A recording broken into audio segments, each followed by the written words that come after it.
دموع المتسابق الكيني يوم أمس تحركت لها القلوب وذرفت لها العيون، وأضفت جوا من الخشوع على جميع الحاضرين، واستشعر الجميع عظمة القرآن، كيف يتأثر به من لا يعرف كلمة واحدة باللغة العربية. أذهبتم طيباتكم في حياتكم الدنيا واستمتعتم بها، فاليوم تجزون عذاب الهون بما كنتم تستكبرون في الأرض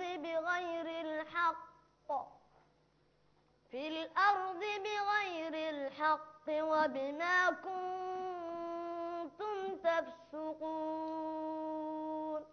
ما شاء الله، أبكى الكثير مع أنه لا يفهم الكثير من العربية، وما شاء الله يقرأ القرآن ويتدبر معانيه، وعندما يوصل إلى سورة العذاب يبكي.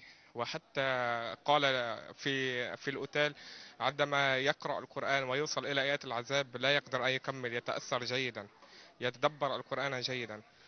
من خلال متابعتي للقارئ الكيني طبعا تأثرت تأثر كبير جدا لدرجة أن القاعة بكبرها تأثرت يعني بقراءته.